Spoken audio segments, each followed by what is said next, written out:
Hey friends, and well, let me be honest, probably before this video is over, some of you will consider me as an enemy.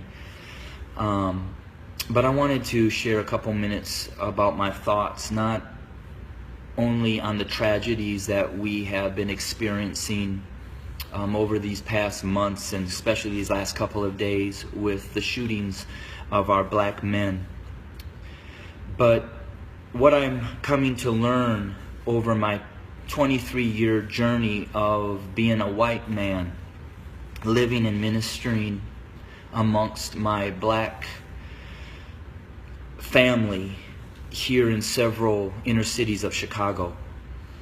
And I'm going to speak very black and white because, let's be honest, it's a black and white issue. I want to take you to the book of Exodus, chapter 1, and I wanted to share a little bit of what took place prior to the rise of Moses. When I read that, it talked about that the Pharaoh became concerned and very fearful that the Hebrew slaves were growing in number and in power. So in order to maintain their oppression, he put upon them great labor. He put upon the Hebrew slaves cruelty to keep them down. However, they still grew. And so he brought together some midwives, and he instructed them that when a Hebrew boy was born, kill him. Well, these midwives did not follow, and the Hebrew slaves continued to grow. Eventually, the Pharaoh became so hatred and towards those Hebrew slaves that he made a decree. He put out an order that male baby boy Hebrew slaves were to be killed by casting them into the Nile River.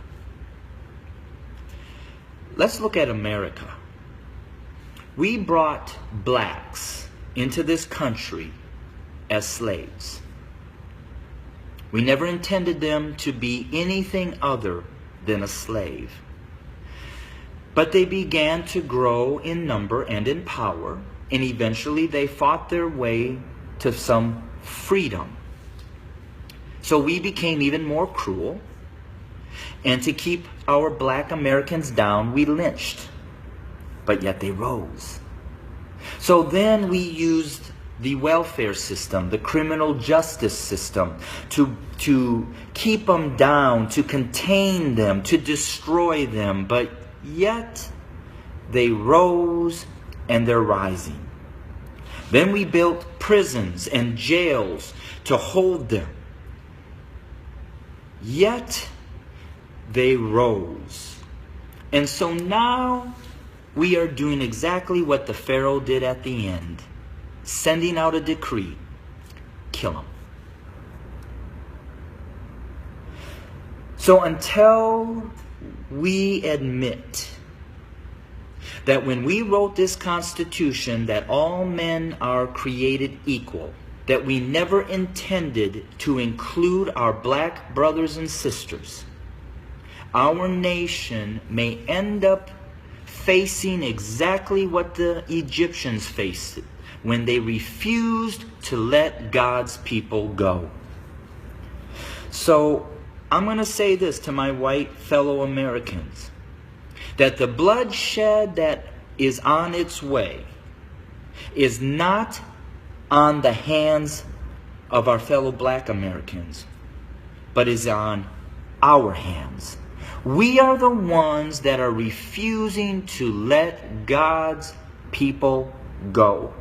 We are the ones that are refusing to acknowledge that we do not value our black brothers and sisters as equal individuals or equal Americans as us white men. And to my black brothers and sisters, the racial issues, as I've said, have been there from the very foundation. But why do we see it more? Because there's a shifting.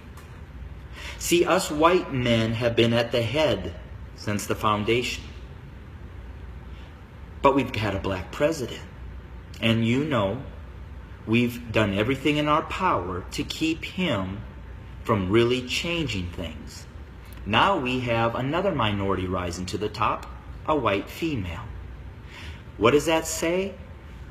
Those of us who are white men who have been at the head are now starting to see and fear that we are going to become the tail.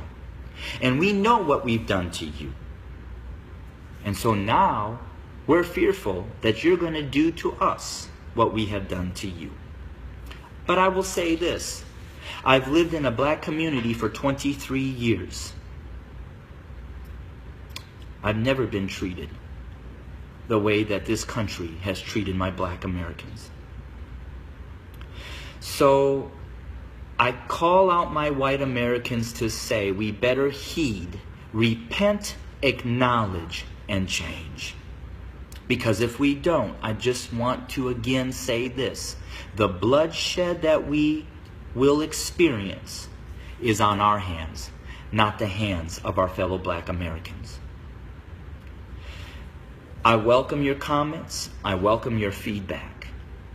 Hit me up on Facebook or go to my webpage at www.studio2911.org. Again, that's studio2911.org. I don't necessarily know the answer, except for us white Americans need to repent, acknowledge the lies that we have taught, acknowledge our value system of equality. It is not here, and it does not include our black brothers and sisters. And we need to change, and we need to change now. Thanks for your time. Bless you.